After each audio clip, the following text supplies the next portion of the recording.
Let's bring in our resident QB. That's Sean Salisbury. Sean, we were just talking earlier, too, about Lamar Jackson. It's going to be, well, likely the MVP.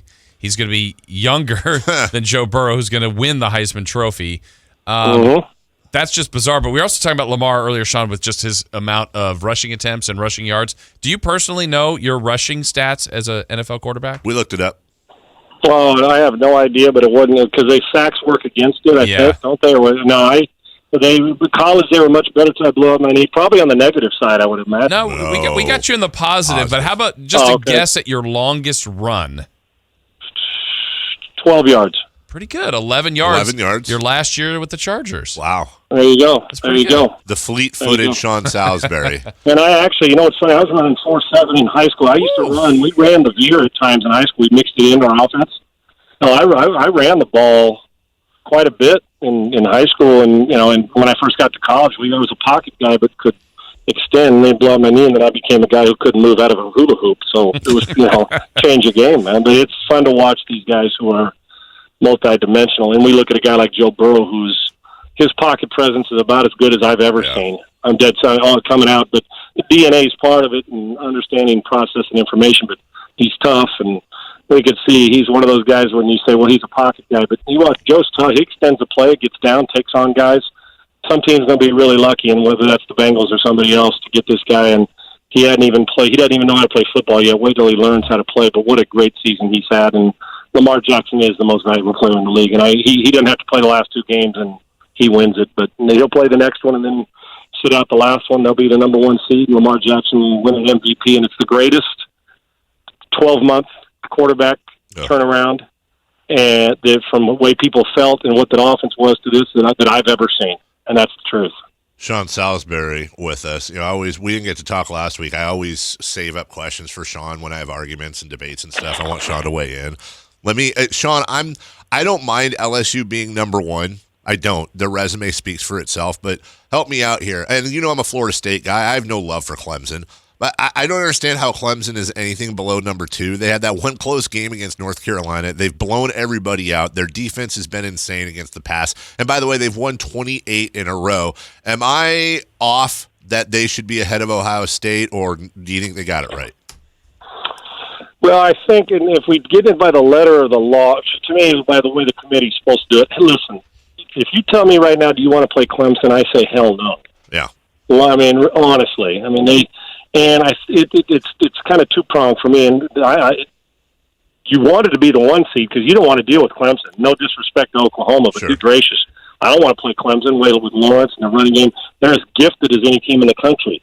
And I know Dabble was bothered. He said, hey, we're the reigning national champions and we're undefeated. Okay, so we lost we lost number one. But for me, it's the ACC is not very good this year. And so I get why they'd be, if we're really looking at it, could they be the best team? Yeah. But when you look at who Ohio State had to beat, when you look at who LSU had to beat, and early in the season, even though they average a lot, I think a couple early games we saw, and it did carry, which is not fair for us fans. We saw Clemson early, and they carried they didn't play very crisp. And we carried that over to week 9, and it's not fair because they've done nothing but dominate people every week for 7-8 weeks in a row. It's been crazy, and they're undefeated. You can't take last year into consideration. I don't care about last year, and the committee can't either. But human nature always wants us to. But I personally, for one, I would not have put Clemson number one either. But I can tell you this, that I'm not so sure I wouldn't bet my money if I had to choose one of the four teams. I'm not sure I wouldn't choose Clemson to win the whole thing if I had to bet my own hard-earned money and put it in there. I'm rooting for LSU because I got some LSU love, and I'm a big fan of Ed Orgeron and Coach Robinson's there. But I understand why they did it. I do, Dave, because we can't take into how many wins in a row. You look at the body of work, who they've played, the conference they're playing in, yet what they've done is dominate everybody. So do they have an argument? Sure. But I think it's probably less of an argument because I don't know many people right now that would have put Clemson above Ohio State or LSU with the body of work and the conferences they played in this year. So, Sean, as someone that played college football back then in the Pac-10, but now watching it and a fan of it, seeing four teams, is 4 good? You want 8, 6, 12, 16? How would you, in Sean Salisbury's perfect world, how would you have a college football postseason? Okay, for the viewing pleasure only. First of all, what I like about 4 teams, it kind of worked out like, we were looking for chaos. We didn't get it. Utah gets beat by Oregon. Oregon got beat by Arizona State. Baylor gets beat by Oklahoma. Clemson didn't lose. Maybe Virginia pulls an upset. You kind of got the 4 of the best teams on the planet going into the season are there at the end. I mean, other than the way LSU and Burrow played all year, there's not really a shock in the first 4. There's, pretty good teams. But I like the banter and the chaos we get to talk about when the 5th team's pissed. I do like that for our fodder as a fan. Go through 1 through 16 just as a fan. First off, no offense. I don't want to watch. I can use these lower tier bowl games for some playoff games. There's going to be 15 people in the stand in El Paso, right? Really, there is. I don't want to take some of the lower tier bowl games away from the kid who gets to watch and gets the experience for a week. And I don't mean that. But are you telling me honestly, from what you've seen with some of this, that 16? Okay, let's go with, let's see, would be 16 would play 1, 8 would play. I mean, you're telling me that the 8th ranked team in the country can't upset the team next to them, or 15 on any given day if they get hot can't at least give 2 a competition? I think 1 through 16, while the top 4 are really good, you get one of those days when you're hot. We've seen it. I'm not asking you to tell me that in like the college basketball tournament that I'm expecting Appalachian State to beat Michigan again. But I'm telling you that for my viewing pleasure, I want I want everybody to play. I'd like the top 8 seeds to get home games in the first round of playoffs. So you name it a bowl game, play there. The stadium will be filled because they have a vested interest in their team. It's not 2 teams that are playing in a bowl game out west that are both from the East Coast. And let's play it, man. Let's have a 16-team tournament. That's you'll make money. Every stadium is sold out in the first round. And then we go and you play, and there's no bye week. Let's get it on, man. Let's get it on. Let's play through December and into January and go. These kids are out of school at that time anyway. I would like more for a fan basis. I like the chaos we get to talk about with 4, but I damn well know that in a 16-team tournament that the 12th team is capable of winning the national championship in a short run if they all of a sudden get hot. Now, with the best team in a long, in 3-game series, will they win? Probably. But I want to see it. And then it gives me a chance for the big boy, for that guy who feels like Memphis may feel gypped. All right, but now you get to show us what you got, dude. Let show us what you're all about. All this chatter from your fan base. Here you go. Let's see what you got. And if you get run out of the building, well, there you have it. Then that's why we took so long to get 16 teams. But as a fan, I want 6. I don't want more than 16 because 25 ain't winning the national title. But 16 can make at least an impact and give me a possible upset. And every stadium in the first round will be sold out because that team who has the home field advantage, the top 8 teams, they get home. Everybody will show up at the holiday season. They'll be pumped. There won't be an empty seat in the house. Sean Salisbury with us. Sean, Jason asked this question earlier. I want you to weigh in on it too. We were talking about the best individual trophy in sports, and we narrowed it down, I think, to, in no particular order, the Heisman Trophy, a gold medal in the Olympics, or a green jacket. Is there another one we're missing? And of those 3, is there one that stands out for you? You can only win one. Okay, and it's an individual. Individual, so, not Stanley Cup, nothing like that. Right.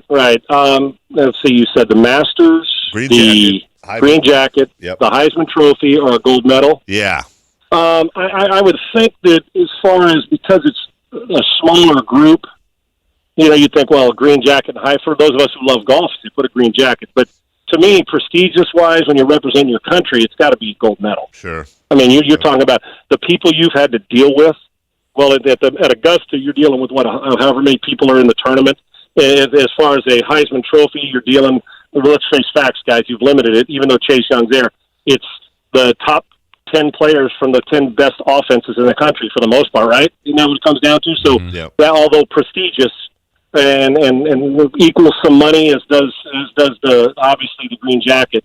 For me, I'd love the green jacket, and the Heisman Trophy would have been great. It doesn't guarantee success, but a gold medal to me, when you represent your country, you represent, if you went to school, you represent your city, you represent your family, and you've competed against the best in the world, not the best in the Pac-12 or the best in the country. You competed against the very best in the world, and you didn't have a teammate to lean on. For a running back to win the Heisman Trophy, there better be a right guard that knocks somebody, in the dirt. Right. For a quarterback to win the Heisman, somebody better get open. For a swimmer to win a gold medal, Now, after this, Michael Phelps has won 400 of those things. He probably won a great jacket. But the first one, man, it'd be hard for me not to say in a top event that we watched, that winning the 100-meter gold medal isn't the most prestigious thing representing your country in the world. And I'm a patriotic guy. I'd probably go gold medal. Sean Salisbury joining us here on The Drive on Sports 1140 KHTK. I'd be curious to gauge your temperature on this one, Sean, because out here we're closer to it. It's the final game in Oakland, and there's really not a lot of buzz, not a lot of anticipation, not even a lot of tears, nor excitement, nor celebrate. It's just weird. Is that hitting anybody's radar where you are? It's just so weird that this is the way the Raiders are going to go out in Oakland. Yeah, I did everything I could, but I couldn't get to the game to get to their final home game. I wanted to. I just couldn't. I couldn't make it work. Nobody out here cares unless you're a Raider fan. But my buddies that are my I got friends and my kids, and even though they don't understand the history of the Raiders, my brother, some good friends from my hometown that grew lifelong Raider fans, I get it. Matter of fact, one of my buddies flew out to the Cincinnati Bengals game because that was the only time he was going to be able to be. I've been there. I played against the Raiders when I was with the Chargers, so I've been there. But I wanted to go as a fan one more time to the Black Hole. It bothers me, and it bothers me just as much that nobody did. I don't care if they talk about it in Pittsburgh, but this is a historic building. I know it's not the great place. It's the final game. This is Oakland Alameda County Coliseum. It's the silver and black. It's John Facenda. It's coming out of that side tunnel. It's dirt infield with baseball early in the season. Yeah, it does, and it is emotional for me. And I'm really bummed. As much as I'm excited for them to go to a new facility, it's, to me, you'd be telling me you're playing on while the venue's not as historic. You'd be telling me the Red Sox are moving to Vegas, or to somewhere else. That's how, or moving up to Syracuse or somewhere, or they're moving to Rhode Island, and they're moving out of that historic building. I hold the Raiders in that same regard, not the building itself, but the Raiders that are moving. That's how I feel about that building. So, yeah, it is. And no, nobody's talking about it here. No, nobody cares. They'll do a feature on it and the rest of it. But, and if we could hear John Facenda's voice narrated, it'd be great. But, yes, I am bothered by it, and I'm actually really bummed that I can't be in the building this weekend for the game. Sean, we do power rankings every week in the NFL. And the Chiefs went in and beat the Patriots, and they've looked crappy. But I cannot help but think every year this is a trap and that the Patriots are just winding it down for a couple games, and the next thing you know, they're going to beat Cincinnati by 50 this weekend. They're going to win out, and then everybody's going to be talking about how, well, Bill Belichick has solved the problem, and he's picked Fred Smith off the practice squad, who's now had 400 yards receiving in the last 3 games, and they're peaking at the right time. Is that just me not falling into that trap? Do you see that as a possibility, or do you think there's real issues with the Patriots doing something in the playoffs? No, I think it's a possibility. I think there's some issues that I've looked at and watched, but it's not just a possibility; it's a probability that they're going to go 13-3. Yeah, and they're not going to be the 1 seed. And put it this way: if you ask me what the power rankings are today, I don't have the Patriots in my top 5. Yeah, The Ravens 1, 49ers 2, and then the other 3 are probably all 3 NFC teams. But if you ask me, Sean, talk to me January 12th. Well, I'm going to give you a different. I'm going to say, well, so Brady's healthy and playing. The Patriots are in my Power 5 because they know how to win then. And there are some things, Dave, that aren't just an aberration this year, that are a trend, and it is that the numbers, that there's not a lot of separation, and Tom may not be Tom from 3 years ago, but he's still capable of getting them to the Super Bowl and throwing for 400 yards in the Super Bowl if the receivers elevate their play. So, yes, what are they, 10-3? Yeah. They will run the table, I believe. They'll end up 13-3, and everybody will say they're done, and then if they win that first playoff game, and when they're going to be, they'll be they'll be at home, right? Let's see, if they're the 3rd seed, they'll be at home playing a wild card game, right? Yep. Am I right about? Yes, at home playing a wild card game. They'll win, and then they'll have to go play Baltimore more than likely on the road, and they'll play wild card. Then they'll play the divisional, depending on who it is in the wild. Then the championship game more on the road in Baltimore more than likely. So for me, I'm with you. Is there some stuff creeping in that's real? Yeah. But if you're asking me, is it a possibility? I think it's a very well a probability that they're going to be playing in the AFC Championship game. And that while I think they're starting to see some weaknesses, if you're asking me if I'd bet against Brady if he got to the AFC Championship game or if they get to the Super Bowl, put it this way. I'll tell you now. if they get to the AFC Championship game, I'm picking them, and I don't care where they play it. Okay. So I'm trying to think about the seed and if they're going to Baltimore or what side of the wherever they're going to be with the seed. But 13-3, as good as Lamar and Baltimore's been, and the way they hammer the Patriots and they play, number 12 is not. And I may lose that bet, but I'd be willing to bet that they'll get to the Super Bowl if they get to the AFC Championship game, even as good as Lamar Jackson's played and if Baltimore's the team. All right, my man. Hey, listen, we didn't talk last week. I'm going to send you out some dates here this weekend. The most random thing I will ever do in my life, I want this to work, Sean, is somehow through the magic of Twitter, me, Sean Salisbury, Nick Swartzen, you may know him from Grandma's Boy, and Rex Chapman are all trying to go to a UK game this year. And you got to be – I'm going to send you like 3 dates. It's going to be like herding cats, but we've got to nail one down. I have to have I will put it this way. Rex will be ready for us anytime. Right. I'll get Swartzen will fly in after some contest, drunk, hungover, dropping F-bombs, ready to go to a Kentucky game. We just got to rally you up with the family in the red. You know me, brother. It's Kentucky basketball. I'm in. All right. Rupp Arena, I'm in. So we'll make it work. So, let's plan on it. Send me the dates, and I'll get it done, and I'll set it up, and we'll have the time of our life, man. You're the man, brother. I'll talk to you next Friday. Appreciate you guys. Thanks. Thank you. Sean Salisbury. The Drive.